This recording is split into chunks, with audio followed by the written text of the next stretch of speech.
Hello दोस्तों, आप सब कैसे? उम्मीद करते हैं कि आप लोग अच्छे होंगे, स्वस्थ होंगे, सुरक्षित होंगे। तो जितने भी क्लास 9 के हिंदी के विद्यार्थी ये वीडियो देख रहे हैं उन सभी के लिए काफ़ी ही महत्वपूर्ण होने वाली है ये वीडियो। जो 24 सितंबर 2025 के दिन जो आप लोग का हिंदी का एग्ज़ाम होने वाली है क्लास 9 के, खास करके क्लास 9 के विद्यार्थी आप लोग ध्यान दीजिए इधर। तो क्लास 9 के लिए ओरिजिनल पेपर लेकर के आ गए हैं जो हिंदी का मोस्ट बीबीआई आप लोग काफ़ी एग्जाम में ये ऑब्जेक्टिव देखने को मिलेंगे। तो चलिए, ऑब्जेक्टिव प्लस सब्जेक्टिव रहेगा। कुछ ऑब्जेक्टिव हम लोग देख लेते हैं क्या क्या कह रहा है। बूढ़ी पृथ्वी का दुख शीर्षक कविता किसकी है? तो आप लोग का सही आंसर हो जाएगा Nirmala Putul. Option number C बिल्कुल राइट आंसर हो जाएगा। तो चलिए, हम लोग ये वीडियो बनाया हुआ है तो हम लोग सब्जेक्टिव की ओर बढ़ते हैं। सब्जेक्टिव क्या कह रहा है हम लोग, सब्जेक्टिव थोड़ा देख लेते हैं। आप लोग बहुत दिनों से अरसे में थे तो सब्जेक्टिव का देखिए। खंड बो में है आप लोग का विषयनिष्ठ प्रश्न। जो एक क्वेश्चन नंबर 1 क्या करें, निम्नलिखित गद्यांशों में से किसी एक गद्यांश को पढ़कर नीचे दिए गए प्रश्न को उत्तर दें। प्रत्येक प्रश्न के 2 अंक का है। जो आप लोग का जो गद्यांश है, जितना भी गद्यांश आप लोग का बनाना है, प्रत्येक गद्यांश 2 नंबर का ही है। तो आप लोग सही से पढ़ करके गद्यांश भर सकते हैं अपने एग्जाम में। सही आंसर जो आप लोग नोट कर लीजिए जल्दी जल्दी, ये गद्यांश आप लोग के एग्जाम में काफ़ी हेल्पफुल होगा ये। तो चलिए, हम लोग दूसरा नंबर क्या कर रहे हैं हम लोग को, डॉक्टर हजारी प्रसाद द्विवेदी किस रूप में प्रतिष्ठित है? तो आंसर हो जाएगा डॉक्टर हजारी प्रसाद द्विवेदी हिंदी साहित्य में महान उपन्यासकार, आलोचक और ललित निबंधकार के रूप में प्रतिष्ठित है। क्वेश्चन नंबर दूसरा क्या कह रहा है, हजारी प्रसाद द्विवेदी का जन्म कब और कहाँ हुआ था? तो हजारी प्रसाद द्विवेदी का जन्म सन 1907 ईस्वी में उत्तर प्रदेश के बलिया जिले के आरत दुबे का छपरा नामक ग्राम में हुआ था। तो क्वेश्चन नंबर तीसरा क्या कर रहे हैं हम लोग, क्वेश्चन नंबर तीसरा की ओर चलते। क्वेश्चन नंबर तीसरे की ओर चलते। क्वेश्चन नंबर 3, हजारी प्रसाद द्विवेदी माता पिता का नाम क्या था? तो हजारी प्रसाद द्विवेदी की माता पिता का नाम श्रीमती ज्योतिमती देवी और उनके पिता का नाम अनमोल दुबे था। तो ये बिल्कुल राइट आंसर हो जाएगा। जितने भी छात्र देख रहे हैं तो आप लोग जल्दी जल्दी नोट कर लीजिए। क्वेश्चन नंबर 4 क्या कर रहा है, शांति निकेतन में कौन अध्यापक हो गए? तो आप लोग का सही आंसर हो जाएगा सन 1930 ईस्वी में काशी हिंदू विश्वविद्यालय जो ज्योतिषाचार्य तथा इंटर की परीक्षा उत्तीर्ण करने के बाद हजारी प्रसाद द्विवेदी शांति निकेतन में अध्यापक हो गए। तो क्वेश्चन नंबर 5 की ओर चलते हैं हम लोग। क्वेश्चन नंबर 5 क्या करें, हजारी प्रसाद द्विवेदी कब और कब तक हिंदी भवन के निदेशक के पद पर कार्य किए? हजारी प्रसाद द्विवेदी ने 1940 से 1950 तक हिंदी भवन के निदेशक के पद पर कार्य किया। बिल्कुल सही कहा है। तो जल्दी जल्दी आप लोग नोट कर लीजिए। क्वेश्चन नंबर दूसरा क्या करा, क्वेश्चन नंबर दूसरे की ओर चलते हैं। निम्नलिखित गद्यांश में से किसी एक गद्यांश को पढ़कर नीचे दिए गए प्रश्नों का उत्तर दे। प्रत्येक का 2 प्रश्न रहेगा। जो आप लोगों को ऊपर समझाए हैं उसी तरह आप लोगों को गद्यांश को पढ़ करके अच्छे से आप लोगों को उसका मेल खा रहा है तभी आप लोगों को उसका आंसर देना है। बाकी हम लोग नीचे चलते हैं। नीचे क्या कर रहा है, अशांति का प्रमुख कारण क्या है? तो अशांति का प्रमुख कारण देश और असहिष्णुता है। ईर्ष्या के आगिन में कौन जल रहे हैं? तो आप लोग इधर देखते हैं इसको। आज प्रत्येक देश एक दूसरे की उन्नति देखकर ईर्ष्या की आगिन में जल रहे हैं। बिल्कुल सही कहा है। मानव कैसे खत्म होती जा रही है?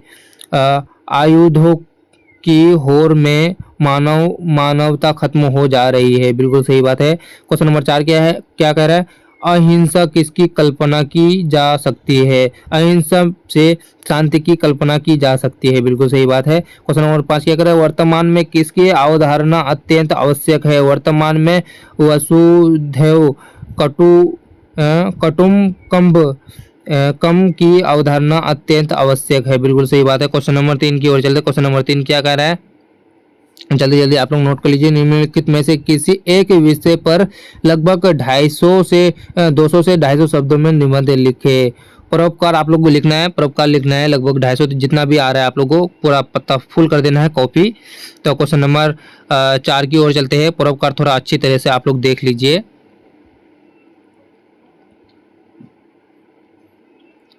परोपकार आप लोग देख लीजिए, बढ़िया से नोट कर लीजिए जल्दी जल्दी।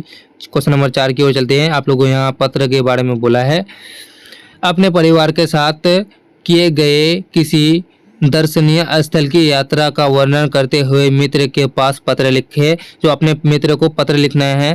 तो प्रिय मित्र नमस्ते, मैं यहाँ ठीक हूँ और उम्मीद करता हूँ कि तुम भी ठीक होंगे। तुम्हें यह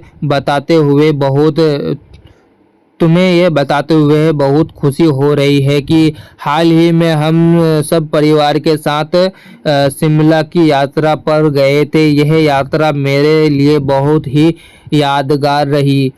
हमने शिमला के लिए अपनी यात्रा की शुरुआत ट्रेन से की। रास्ते में हमने हरे भरे खेतों और खूबसूरत वादियों को देखा।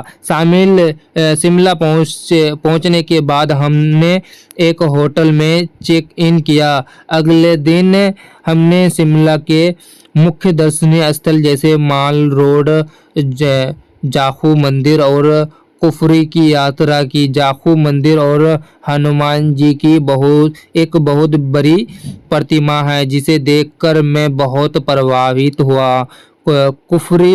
कुफरी में हमने बर्फ से ढकी पहाड़ियों को देखा और स्कीइंग का भी आनंद लिया। यह मेरे जीवन का सबसे रोमांचक अनुभव था। हमने माल रोड पर भी बहुत मस्ती और स्थानीय व्यंजनों का स्वाद लिया। हमारी यात्रा के दौरान मौसम बहुत सुहाना था। हर जगह हरियाली ही हरियाली थी। बिल्कुल सही बात है, आप लोग नोट कर लीजिए जल्दी जल्दी। यह यात्रा मेरे लिए बहुत ही शिक्षाप्रद और यादगार रही। मुझे यह आकर प्रकृति की सुंदरता को कबीर के करीब से देखने का मौका मिला। बिल्कुल सही बात है। मैं चाहता हूँ कि तुम भी कभी शिमला जाओ और इस खूबसूरत जगह का आनंद लो। अपने माता पिता को मेरा प्रणाम कहना। जल्द ही तुमसे मिलकर सारी बातें बताऊंगा। तुम्हारा मित्र जो XYZ है, बाकी उसका नाम लिख देना है जो भी है मित्र। क्वेश्चन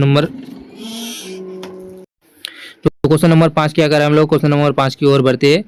निम्नलिखित प्रश्नों में से किन्हीं 5 प्रश्नों का उत्तर दे। तो क्वेश्चन नंबर 1, जो कवि शिवमंगल सिंह सुमन के अनुसार सबसे बड़ी भूल क्या है। तो आप लोग जल्दी जल्दी नोट कर लीजिए, ये आप लोग का सही आंसर हो जाएगा।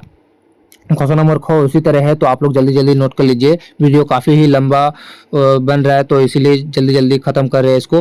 तो क्वेश्चन नंबर गो जल्दी जल्दी आप लोग नोट कर लीजिए। क्वेश्चन नंबर घो भी नोट कर लीजिए जल्दी। क्वेश्चन नंबर अंग नोट कर लीजिए। चौ भी नोट कर लीजिए। क्वेश्चन नंबर 6 की ओर चलते हैं। क्वेश्चन नंबर 6 भी आप लोग जल्दी जल्दी नोट कर लीजिए। जो भी नोट कर लीजिए। बाकी इधर देखते हैं झो क्वेश्चन नंबर यो। क्वेश्चन नंबर 6 की ओर चलते हैं हम लोग। क्वेश्चन नंबर 6 क्या कह रहा है। क्वेश्चन नंबर 6 भी आप लोग जल्दी जल्दी नोट कर लीजिए। वीडियो काफ़ी ही लंबा बन रहा है तो इसीलिए जल्दी ख़त्म करते हैं क्लास को। तो क्वेश्चन नंबर खो क्या कह रहे हैं हम लोग को। क्वेश्चन नंबर खो भी ससंदर्भ व्याख्या करें। ससंदर्भ व्याख्या करना है आप लोगों को, ये जल्दी नोट कर लीजिए। आप लोग समझ लीजिए थोड़ा अच्छी तरीके से देख लीजिए। आप लोग फटाफट नोट कर लीजिए। तो क्लास को यहीं तक ख़त्म करते हैं। ये वीडियो काफ़ी लंबा हो गया तो आज तक के लिए इतना ही। फिर अगले वीडियो में मिलते हैं। तो आप लोग अभी तक वीडियो को लाइक नहीं किए तो वीडियो को लाइक कर दीजिए, साथ ही चैनल को सब्सक्राइब कर दीजिए। इसी तरह आप लोग को हर वीडियो सबसे पहले पहुंचेगा तो चैनल को सब्सक्राइब कर दीजिए। और बाकी आप लोग को PDF नोट चाहिए सब्जेक्टिव प्लस ऑब्जेक्टिव तो हमारे Telegram channel and WhatsApp group join कर सकते हैं। नीचे डिस्क्रिप्शन में दिया हुआ रहेगा इसका लिंक। तो आज तक के लिए इतना ही। Thank you so much.